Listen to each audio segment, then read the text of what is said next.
But in general like ಒಂದು ಕಂಟೆಂಟನ್ನು ಮಾಡಬೇಕು ಅಂದರೆ ನೀವು ಈಗ ಒಂದು ಡ್ಯಾನ್ಸ್ ಮಾಡ್ಬೇಕಾರೆ ಅಥವಾ ನೀವು ಟೆಕ್ ತೊಗೊಂಡ್ರೆ ಅಥವಾ ನೀವು 3 ಜನದ ಮಾಡ್ಬೇಕಾರೆ the seed what is your usual way how do you put the seed ಹೆಂಗೆ ಬರೀತೀರಾ ಅಥವಾ ಹೆಂಗೆ ಯೋಚನೆ ಮಾಡ್ತೀರಾ I am sure every content will differ ಅಂತ ನಂಗೆ ಗೊತ್ತಿರುತ್ತೆ ಬಟ್ ದೆರ್ ವಿಲ್ ಬಿ ಒಂದು ಪ್ಯಾಟರ್ನ್ ಇರುತ್ತೆ saying like my thinking scripting process comedy ಅಂತ ಬಂದರೆ ಅಲ್ಲಿ ಒಂದು ಇಂಪಾರ್ಟೆಂಟ್ ಥಿಂಗ್ ನಾವು ಯಾವಾಗಲೂ ನೋಡೋದು ನಮ್ಮ ಟೀಮಲ್ಲಿ ಅಂದರೆ ಸರ್ಪ್ರೈಸಿಂಗ್ ಎಲಿಮೆಂಟ್. ಓಕೆ, ಸೊ ಏನು ಸರ್ಪ್ರೈಸ್ ಕೊಡ್ಬೋದು, ಆಡಿಯನ್ಸ್ನ ಒನ್ ಡೈರೆಕ್ಷನಲ್ಲಿ ಕರ್ಕೊಂಡು ಹೋಗೋದು ಫಸ್ಟ್ 45 ಸೆಕೆಂಡ್ಸ್, ಆಮೇಲೆ ಅವ್ರು ಎಕ್ಸ್ಪೆಕ್ಟ್ ಮಾಡದೇ ಇರೋ ಡೈವರ್ಷನ್ ಕೊಡೋದು.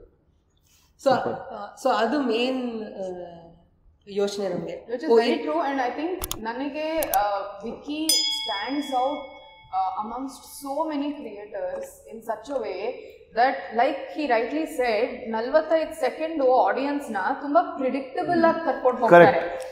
ಲಾಸ್ಟ್ 5 ಸೆಕೆಂಡ್ ಅಲ್ಲಿ ಗುರು ಏನೋ ಅನ್ಕೊಂಡಿದ್ದೆ ಏನೋ ಆಗೋಯ್ತಲ್ಲ ಅನ್ನೋ ಒಂದು ಅನ್ಎಕ್ಸ್ಪೆಕ್ಟೆಡ್ ಟರ್ನ್ ಕೊಡ್ತಾರಲ್ಲ Vicky. That is his USP, it is his plus point.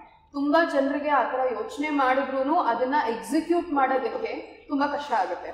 I mean like I developed it over time again, which is wonderful. So first ಬರಿಬೇಕಾದ್ರೆ ಆಟೋಮೆಟಿಕ್ ಆಗಿ ಬರ್ತಾ ಇತ್ತು. ನಾನು 2014-15 ವೀಡಿಯೋಸ್ ಮಾಡಬೇಕಾದ್ರೆ ಆ ಥರ ಟ್ವಿಸ್ಟ್ ಎಲ್ಲ ಬರ್ತಾ ಇತ್ತು, ಬಟ್ ನನಗೆ ಅರ್ಥ ಆಗ್ತಾ ಇರಲಿಲ್ಲ ಏನಕ್ಕೆ ಜನಕ್ಕೆ ಇಷ್ಟ ಆಗ್ತಾ ಇದೆ ಅಂತ. ಸೊ ರೆಪ್ಲಿಕೇಟ್ ಮಾಡೋಕ್ಕಾಗ್ತಾ ಇರಲಿಲ್ಲ. ಸೊ ಆಮೇಲೆ ನಾನೊಂದು ಸ್ವಲ್ಪ ಬುಕ್ಸ್ ಓದಿದ್ಮೇಲೆ, ಬೇರೆ ಬೇರೆ ಸ್ಟ್ಯಾಂಡಪ್ ಕಾಮಿಡಿಯನ್ಸ್ ಬುಕ್ ಓದಿದ್ಮೇಲೆ, ಆಮೇಲೆ ಈ ಕಾಮಿಡಿ ರಿಲೇಟೆಡ್ ವೀಡಿಯೋಸು ಬೇರೆ ಏನೋ ಫಿಲಾಸಫರ್ಸು ಅವರು ಇವರು ಕಾಮಿಡಿ ಮೇಲೆ ಅವ್ರ ಟೇಕ್ನ ಎಲ್ಲ ಹೇಳಿರೋದನ್ನ ನೋಡಿ ನಿಮ್ಗೊಂದು ಅಂಡರ್ಸ್ಟ್ಯಾಂಡಿಂಗ್ ಬರೋಕ್ಕೆ ಸ್ಟಾರ್ಟ್ ಆಗುತ್ತೆ. So this is what made it look like a very good sketch ಅಂತ. Does that apply in your field also? I don't have any script. ನಾನು ಸ್ಕ್ರಿಪ್ಟ್ ಮಾಡ್ಕೊಳ್ಳೋದಕ್ಕೆ ಹೋಗಲ್ಲ. ಅದು ನನ್ನ ಲಾಂಗ್ ಫಾರ್ಮೇಟ್ ಮತ್ತು ಶಾರ್ಟಿಗೆ it will be very different. ಲಾಂಗ್ ಫಾರ್ಮ್ಯಾಟಿಗೆ will just make a point that's all. Okay. So ನನ್ನ ಕಂಟೆಂಟ್ ಹೆಂಗಪ್ಪ ಅಂದರೆ depends on the product most of the time. ಈಗ ಒಂದು ಪ್ರಾಡಕ್ಟ್ ತುಂಬ ಜನ ವೆಯ್ಟ್ ಮಾಡ್ತಾ ಇದ್ರೆ, ಫಾರ್ ಎಕ್ಸಾಂಪಲ್ ಐಫೋನ್ ಆಗಿರ್ಬೋದು ಅಥವಾ ಸ್ಯಾಮ್ಸಂಗ್ ಇದು ಯಾವುದೋ phone, people will be waiting ಅದಕ್ಕೆ. ಸೊ ಆ ಡಿವೈಸ್ಗಳ ವಿಡಿಯೋಗೆ I will get A good reach. It also depends on that. ಈಗ ನಾನೇನೋ ನಾರ್ಮಲ್ ಯಾರೋ ತುಂಬ ಹೈಪ್ ಇರಲ್ಲ ಪ್ರಾಡಕ್ಟ್ನ ಅನ್ಬಾಕ್ ಮಾಡಿದ್ರೆ ಇಟ್ ವೋಂಟ್ ಗೋ. ನನಗೋಸ್ಕರ ಕೆಲವು ಜನ ನೋಡಿರ್ತಾರೆ, ಪ್ರಾಡಕ್ಟ್ಗೋಸ್ಕರ ಕೆಲವು ಜನ ನೋಡಿರ್ತಾರೆ. ಆಲ್ಸೋ ಅವರು ಐ ಥಿಂಕ್ ನೀವು ತುಂಬಾ ದುಡ್ಡು ಸೇವ್ ಮಾಡ್ತೀರಾ ಅವ್ರಿಗೆ.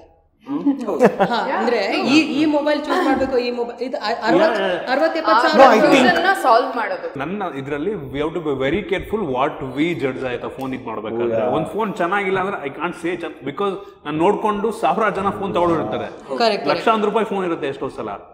ಅದೇ ಯಾರ್ದೋ 60-70,000 they are depending on your opinion. ನಾವುಗಳೆಲ್ಲ ಬರೀ ಕಂಟೆಂಟ್ ಮೇಲೆ ಡೀಲ್ ಮಾಡ್ಬೋದು, ನೀವು ಬ್ರ್ಯಾಂಡ್ ಜೊತೆ ಡೈರೆಕ್ಟ್ ಡೀಲ್ ಮಾಡ್ತೀರಾ. ಇನ್ನೊಂದು ಹೆಂಗೆ ಅಂದ್ರೆ, ನಾನು ಒಬ್ಬರಿಗೆ ಒಂದೊಂದ್ ಥರ ಒಂದು ಫೋನ್ ತಗೋಬೇಕು ಅಂದ್ರೆ ಕೆಲವು ಜನ ಕ್ಯಾಮ್ರಾ ಚೆನ್ನಾಗಿರ್ಬೇಕು, ಕೆಲವು ಜನಕ್ಕೆ ಇನ್ನೊಂದು ಪರ್ಫಾರ್ಮೆನ್ಸ್ ಚೆನ್ನಾಗಿರ್ಬೇಕು ಅಂತ ಇರುತ್ತೆ. ಅವ್ರೆಲ್ಲರೂ ಒಂದು ತಲ್ಲಿಡ್ಕೊಂಡು ಹೇಳ್ಬೇಕು ನಾವು ಅದನ್ನ. ಸೊ ಒಂದೊಂದು ಏನೋ ಇದ್ರಲ್ಲೂ ಯಾವ್ ಚೆನ್ನಾಗಿದೆ ಯಾವ್ ಚೆನ್ನಾಗಿಲ್ಲ ಅಂತ ಹೇಳಿದ್ರೆ ಅವ್ರು ಡಿಸೈಡ್ ಮಾಡ್ಕೊಳ್ಳೋ ಬಿಡ್ಬೇಕು ಹೊರತು ನಾನ್ ಜಡ್ಜ್ ಮಾಡೋದಕ್ಕೆ ಹೋದ್ರೆ ಸರಿಯೋಗಲ್ಲ ಅದು. ಅಂಡ್ ಸಂದೀಪ್ ಪ್ಲಸ್ ಪಾಯಿಂಟ್ ಏನು ಅಂತಂದ್ರೆ, sorry for cutting you off, ನೀನ್ ತುಂಬಾ ಟೆಕ್ನಿಕಲ್ ಆಗಿ ಹೋದ್ರೆ ನನಗೆ ಅರ್ಥ ಆಗಲ್ಲ. ನನಗೆ ಆಸ್ ಅ ಕಾಮನ್ ಆಡಿಯನ್ಸ್ ನೀನ್ ತುಂಬಾ ಟೆಕ್ನಿಕಲ್ ಆಗಿ ಪ್ರೊಸೆಸರ್ ಅಲ್ಲಿ ಈ ಬದನೆಕಾಗಿದೆ ಅಂದ್ರೆ ನನಗೆ ಅರ್ಥನೇ ಆಗಲ್ಲ. I have tried that. ನಾನು ಟ್ರೈ ಮಾಡಿದ್ದೀನಿ ಫಾಸ್ಟ್ ಆಗಿ, ಇನ್ ಡೆಪ್ತ್ ಹೋಗಿಲ್ಲ ನಾನು, ಬಿಕಾಸ್ ನನ್ನ ಆಡಿಯನ್ಸ್ ನನಗೆ ಗೊತ್ತಿನಕ್ಕೆ. ನನ್ನ ಆಡಿಯನ್ಸ್ ಆ ಲೆವೆಲ್ ಆಡಿಯನ್ಸ್ ಅಲ್ವೇ ಅಲ್ಲ. Correct. Audience they are in mid level audience. ನಾನು ಹೋಗ್ಬಿಟ್ಟು ರಾಕೆಟ್ ಸೈನ್ಸ್ ಹೇಳಕ್ ಹೋದ್ರೆ ಅವ್ರಿಗೆ ಅರ್ಥ ಆಗಲ್ಲ. ನಾವು ಅಡ್ವಾನ್ಸ್ ಹೇಳ್ಬೋದು, ಅವನಿಗೆ ಅಡ್ವಾನ್ಸ್ ಲೆವೆಲ್ ನಾಲೆಡ್ಜ್ ಇದೆ ಅಂದ್ರೆ ನಮ್ಮ ವಿಡಿಯೋ ನೋಡಲ್ಲ ಅವನು. ಕರೆಕ್ಟ್. ಆ ಲೆವೆಲ್ ನೋಡಿದ್ರೆ ನಮ್ಮ ವಿಡಿಯೋ ನೋಡಲ್ಲ ಅವನು. ನಮ್ಮ ವಿಡಿಯೋ ನೋಡೋರು ಯಾರಿಗೆ ಗೊತ್ತಿರೋ ಅವರೇ ನೋಡೋದು. I think identifying your audience is very very important. ಇಲ್ಲ, ಇನ್ನೊಂದು ಒನ್ ಮೋರ್ ಪಾಯಿಂಟ್. ನಾನು ಒಬ್ರು ಸೈಕ್ಯಾಟ್ರಿಸ್ಟ್ನ ಕರೆದಿದ್ದೆ, ಅವ್ರ ಜೊತೆ ಪಾಡ್ಕಾಸ್ಟ್ ಮಾಡೋಣ ಅಂತ. ಸೊ ಒಂದು ಪಾಡ್ಕಾಸ್ಟ್ ಮಾಡಿದೆ, ಅದಕ್ಕೆ ಒಂದು 35,000 ವ್ಯೂಸ್ ಏನೋ ಬಂತು. ಕಡಿಮೆ ವ್ಯೂಸ್, 30,000 ವ್ಯೂಸ್ ಏನೋ ಬಂತು, ಕಡಿಮೆ ವ್ಯೂಸು ಓವರ್ ಆಲ್. ಬಟ್ ಆ ಸೈಕ್ಯಾಟ್ರಿಸ್ಟ್ಗೆ ಆ ವೀಕಲ್ಲಿ 500 ರಿಕ್ವೆಸ್ಟ್ ಬಂದಿದೆ. ಇವಾಗ ಈ ವಿಡಿಯೋ ಚೆನ್ನಾಗಿಲ್ಲ ಅಂತ ಹೇಳ್ಬೇಕಾ ನಾನು, ಅಥವಾ 500 ಜನಕ್ಕೆ ಹೆಲ್ಪ್ ಆಯ್ತು ಅಂತ? As Matt told the impact. ನನಗೆ ಒಂದು ಎಕ್ಸ್ಪೀರಿಯನ್ಸ್ ಆಗಿದೆ. I have a similar experience. ನಾನೊಂದು ವಿಡಿಯೋ ಮಾಡ್ತೀನಿ. It was a pen, multipurpose pen. ಅದು I think it was 300 rupees something. ಹೇಳಿದೀನಿ, ಕಿತ್ತೋಗಿರೋ ಥರ ಇದೆ, ತಗೋಬೇಡಿ ಯಾರು.